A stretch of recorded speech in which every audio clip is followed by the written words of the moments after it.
Hey, and welcome to the Short Stuff. Josh, Chuck, Jerry, not Dave, but Dave still anyway, Short Stuff. That's right. Another banger of a job by you. Thanks to your research with Science of Food Journal, The Marketing Sage, Optimizing Nutrition, Across the Margin, our old friends at howstuffworks.com, MASHED, and the Pinolian, whatever that is. That's right. Yeah, they were all very good resources because this is kind of like a wide-ranging topic. We're talking about Bliss, the Bliss point, which is essentially what food scientists have come up with to make you eat and crave junk food ceaselessly. Yeah, you have a pretty startling stat here out of the gate. The average American consumed, and this was a few years ago in 2022, 126.4 grams of sugar a day, which is 101 pounds or 46 kilos of sugar per American per year. Some people say it's like up to 150, which is a ton of sugar. In 1915, that number was about 17.5 pounds. And processed foods were developed in that time span, and that's literally to blame. Yeah, for sure. And that's added sugar. That's not like the sugar from fruit. It's the sugar that you could like put into a package and sell at the store. That's the sugar that they're counting right there. Yeah. And there's a guy named Michael Moss. He wrote a book that you probably have heard of called Salt, Sugar, and Fat. Came out, I don't know, within the last decade or so. But he talks about a market researcher named Howard Moskowitz. And Moskowitz basically gave us the food industry as we understand it today. And I looked up and down to see if he expressed any remorse at the end of his life, and he doesn't seem to have been anything but proud of his work. But the reason he revolutionized the food industry is that in the 70s, he identified the idea of bliss points. Like, it was almost a discovery as more than an invention. And that is the perfect balance between fat, sugar, and salt in any given food product. It's not the same for every food product. It's specific to each individual Dorito or Cheeto or whatever. And if you do it right, people are just going to eat those things constantly, and they're not going to stop. They're going to have trouble stopping, in fact. Yeah, he was what's known as a psychophysicist, and they are people who look at the relationship between a stimulus and your brain's response to it. Mm-hmm. And in this case, we're talking about taste as far as the stimulus, and then as far as our brain's response, it's like, I want to eat all of that I can. Right. And he was eventually became known as like a really pretty brilliant market researcher who would pump out these really detailed reports on consumers consuming. Right. Yeah. And some of these could be like over 100 pages long, like really drill down to like kind of weird levels of specificity and granularity. Yeah. And he would discover a bliss point of something.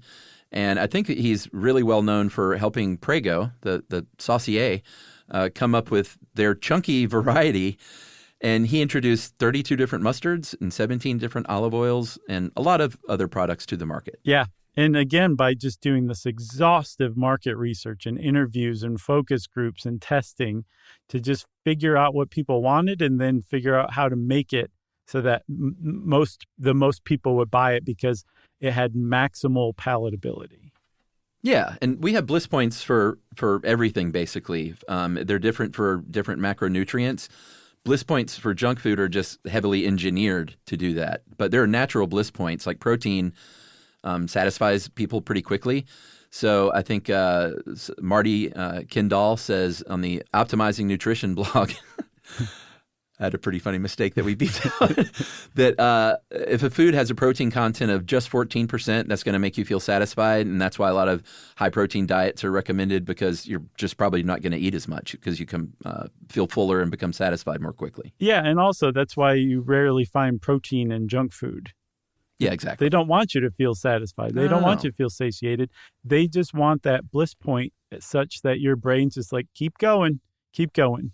And the reason why salt, fat, and sugar are focused on is because those three combined basically set off all of our taste buds, right? Yeah. So it really like pumps out a huge message to our brain saying like, this is amazing. Let's just eat this forever.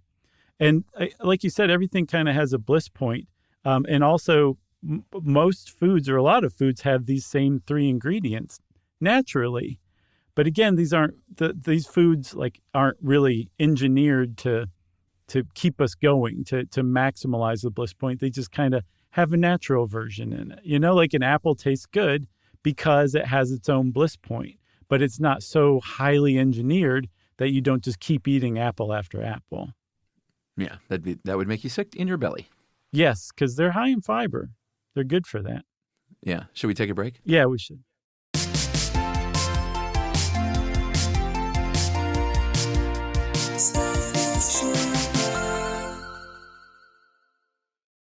Well, now when you're on the road, driving in your truck, why not learn a thing or two from Josh and Chuck? It's stuff you should know. Stuff you should know. All right. So again, salt, fat, sugar, these three things, if you can get that down, your food company will probably be successful. If you can figure out how to just kind of put them together just right. And they serve other purposes too, like salt masks the taste of other ingredients pretty well. Yeah. Sugar is also a preservative, so the shelf life of a product is extended from it. But really, taste is essentially what you're trying to do with this. But it goes to show you just how not precarious, what a juggling act it is. Yeah. To come to the bliss point so it's maximally palatable, but also there's enough sugar in there to keep your, stovetop stuffing from turning bad on the shelf if you don't move them fast enough. Yeah, I mean, this is one of those that's kind of disappointing to learn how they're not like, hey, let's make something that people really like and that tastes awesome. Mm-hmm. They're like, let's make something that they will eat and eat and eat. Mm-hmm. I don't know why I just became German. That's the problem with 20th century business mindset that's still around today is hook your audience and you'll have profits for your shareholders constantly. Yeah, from Doritos to social media. Yeah, it sucks. So we don't know, you can't get a recipe for Dorito, like an actual recipe. Right. But that optimizing nutrition blog that you found, they looked at hundreds of thousands of food logs and came up with some pretty good guesses on sort of a prime bliss point ratio, I guess. Yeah. Wherein sugar makes up or should make up about 23.5% of the calories, salt about 2.9 grams per 2,000 calories, and fat about 24% of the food's calories. And again, this is not like the construction of a good diet. This is if you're looking to maximize that bliss point. Exactly. Yeah, it's not a good diet. Right. So there's other things that come into play that food scientists have figured out along the way. Do you remember the chewy granola bar revolution of the early 90s? Yeah, sure. Those are good. Chewy mouthfeel was basically investigated, and they figured out how to maximize that. And then also crunchy, you can't really sneeze at that. But the biggest invention or the biggest discovery, aside from bliss point, as far as food science goes, is vanishing caloric density, which is really important for junk food. Yeah, this is incredible. This is the idea that something that you put in your mouth to eat that has that sort of melts in your mouth quality, your brain doesn't register that you are eating calories. So that's when, like, popcorn is one of them. That's why you can sit down and eat a giant tub of popcorn at the movies. Yep. Because it kind of has that melt in your mouth feel, and your brain's not saying, like, maybe you should put this down because you're eating a lot of calories. It doesn't signal your brain in that way. And a little fact that I learned from your research that hits home to my family was that they have found that Cheetos, Michael Moss said that is the perfect snack for as far as bliss point goes, as far as the crunchy mouthfeel, the flavor ratio, and most importantly, that vanishing caloric density. And my friend, my wife, Emily, has a Cheeto problem. Such really? That we don't keep Cheetos in the house. She's like, I can't stop eating them when they're in the house. I know how she feels. I've got some products like that that I don't keep in the house. You can't. I do have to say, though, that it's gotten easier and easier with just how ridiculous the prices are for chips these days.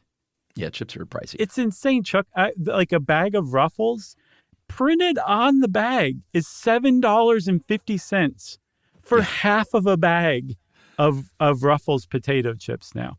That is insane. The only good part of it is hopefully more and more people are like, I'm not eating chips anymore. This is dumb. Yeah, I mean, we don't eat a lot of that stuff. When we'll go to the lake for the weekends with like kids and stuff, we'll get like chips and dip, and that's always fun.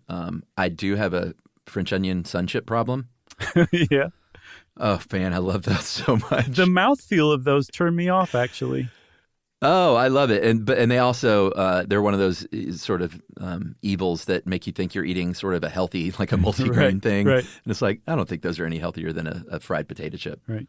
Well, here, take my hand and help me off of my soapbox because I have a follow-up question about Emily's Cheeto problem.